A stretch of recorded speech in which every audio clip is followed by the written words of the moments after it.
Hi everyone, welcome to my channel. Today it's going to be a little different. As some of you may have guessed, I am a doctor by profession, and today this video is all about sharing some secrets, some tips on how you can achieve weight loss. So just grab a pen and paper so that you can make some notes. I wish it was as easy as squeezing your belly to become fitter. But there are a large number of factors at play which make you fit or unfit, right? Diet plays a very important part in that. How much you eat, when you eat, what you eat is very crucial in what becomes of you. You are what you eat. So we talk about diet, then how can exercise be left behind, right? So diet and exercise are probably the cornerstone of weight loss. In what proportion they play a role, that we will discuss as we go forward. Even the type of exercises that we do, whether it is aerobic like running or anaerobic activity like lifting weights, powerlifting, weightlifting, doing body weight exercises like Pilates, even some form of yoga. Now, they all have very different mechanisms through which they bring weight loss. What are those? We'll continue to explore in the further videos. Now, there are certain activities which are natural hobbies for some people, right? Is there an added benefit of elevating your hobbies to the level of fitness activities, given that there is already a social component built into them? And let's talk about yoga, right? I mean, can it increase our confidence, our commitment towards this journey when we try to become fitter? Can it improve other aspects of mental health that are very important to maintain the tempo that we need? And what about stress? Does it help us or hurt us in any way in achieving our objectives? And what can we do about it? Can mindfulness help? Can meditation help? Now, we all remember that sleep is the time when the body repairs itself, right? So, what happens if the quality of our sleep is bad? What happens if we don't sleep enough? Could this have an effect on gaining weight as opposite to losing it? We'll talk about it. So before we move any further, here is a little bit about me.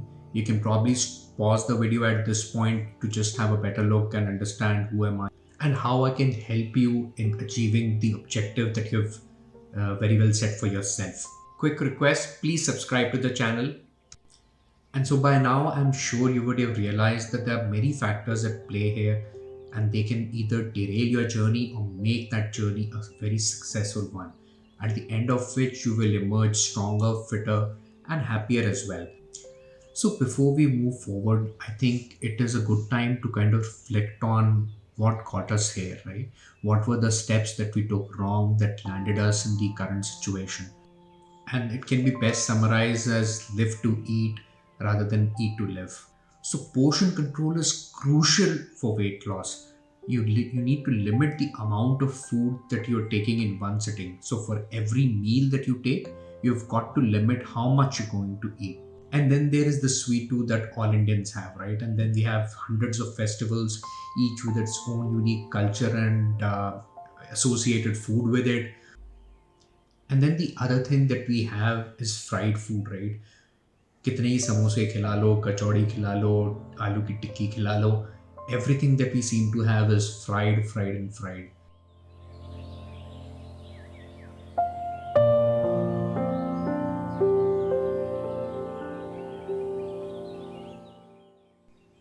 So, guys, before we start, there are a couple of recommendations from my side. You should invest in a smart scale, and there are many options available. I personally chose the Me scale, which is about 2000 odd on the Amazon website, and it has a nice app. And what it does is it allows you to track your body composition as well. So the amount of muscle that you have, the amount of body fat that you have, all of this can be tracked through this app. Next thing that you should do is install a fitness tracker or a calorie tracker on your smartphones. I personally used Healthify Me, which was actually recommended to me by a colleague. And what Healthify Me does, even in the free version, is that it allows you to track all your meals.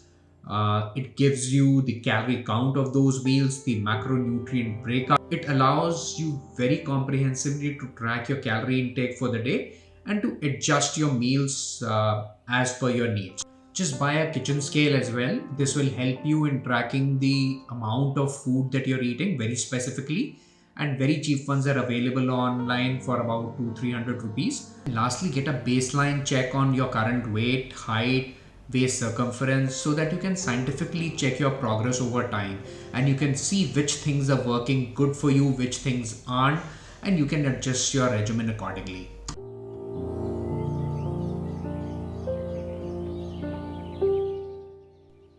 In this video, we will only talk about dietary modifications, and we will tackle the rest of the aspects in the next and subsequent videos. So the recommended intake for an Indian is about 2000 odd calories per day. And just start by calculating your current calories. Don't make any changes to your diet, but see what is your current intake. And you might be surprised as to what you're consuming currently.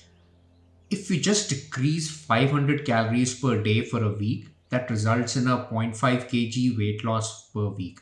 And that is an excellent long-term weight loss target. So anything between 0.25 to 1 kg weight loss per week is acceptable. So it all really depends upon the pace with which you want to lose weight. And as I said, it's a maths problem. If you decrease 250 calories per day from your meals, it will result in a 0.25 kg weight loss. If you are very motivated, you reduce 1000 calories per day, it will be a faster, quicker weight loss, and you lose about a kg a week. So let me share some secrets with you. Drink a glass of water 30 minutes pre-meal, and that is going to really help you in decreasing the amount of food that you eat, and you will reach fullness quicker. Another thing that you can do is eat a lot of fiber. That can be very simple. Just eat a big bowl of salad before each meal. So before lunch, before dinner, eat a lot of veggies, and which include, things like cucumber, tomato, radish, beetroot, carrots, anything that gives you very little calories but a lot of fiber.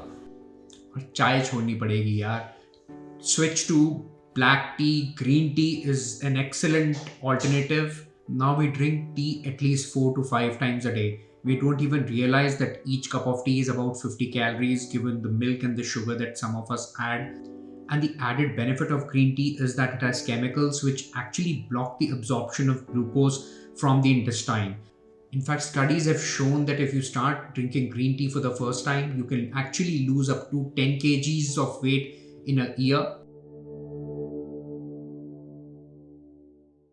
So what should a healthy plate look like? It should have beautiful colors. It should look like a rainbow. What should get on your plate is something that should have been grown on a farm rather than a factory. If you ask that question every time you consume anything, well, success is guaranteed.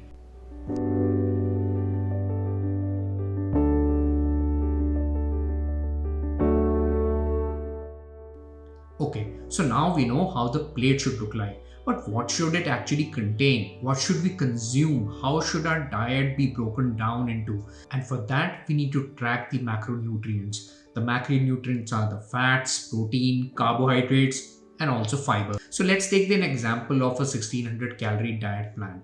And after a lot of study, I finally realized that this is the magic proportion. For someone who's on the wrong side of the scale, I suggest capping the fats at 30%. The protein intake should again be capped at 20%. And most importantly, the carbs, they need to be between 45 to 50%. Ideally, you should not be consuming more than 200 grams of carbohydrates, and fiber should be at least 40 grams. I'll talk about fats first. I think they are misunderstood. It is important to realize that they are really not the biggest enemy.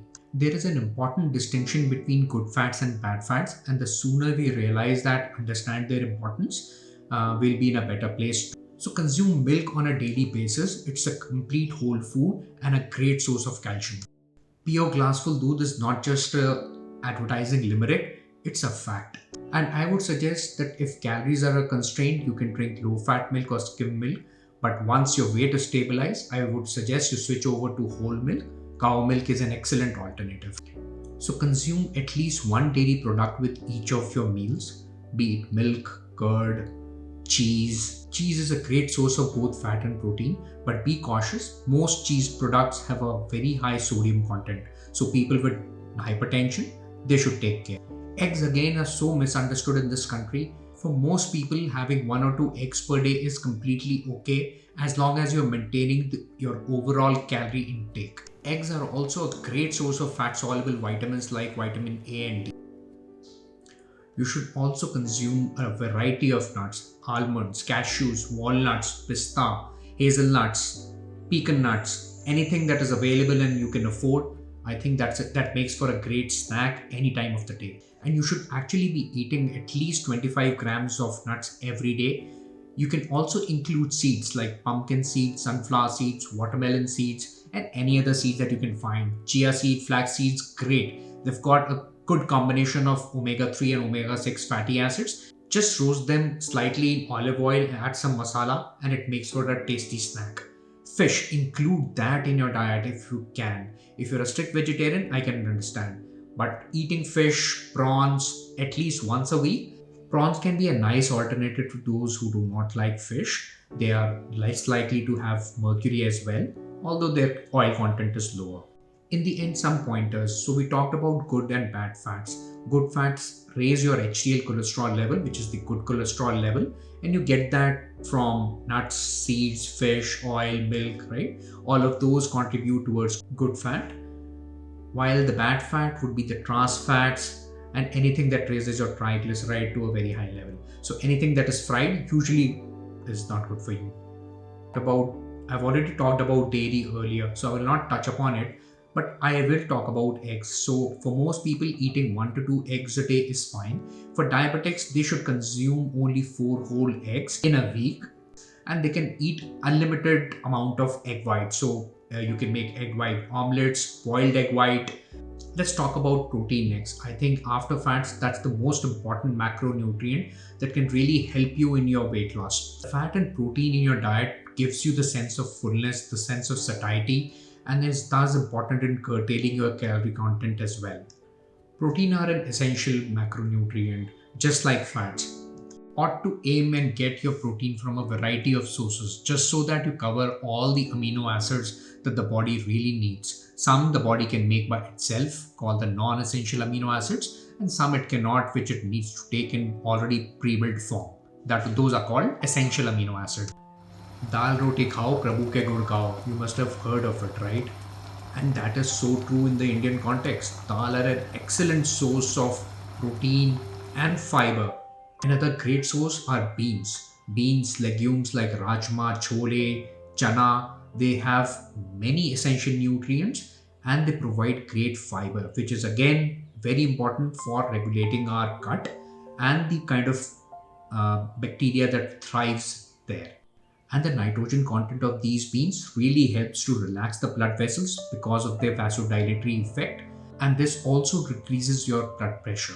A similar effect is also observed with soya products. So soya milk, tofu. So if you're on a vegan diet and you want to avoid milk, tofu is a good alternative. It is also a plant protein and therefore has some amount of fiber in each of these products, and include some amount of seafood in your diet every week. They are a great source of protein and they are full of healthy oils. As again, some quick pointers. To summarize, I think veggie protein is better, and if you can manage your overall protein intake of 1 gram per kg body weight through veggie proteins, I think that's great. If not, add eggs, seafood, chicken as per taste and choice. And let me just elaborate on that 1 gram part. So if you're a 70 kg man, you would need about 70 grams of protein. Also a word about protein powders, whey protein, protein bars, yoga bars. There are umpteen number of protein that you can purchase. And I think it's a quick, cheap fix when you are not meeting your daily target of protein. So there is no harm, but let's not create a dependence on them.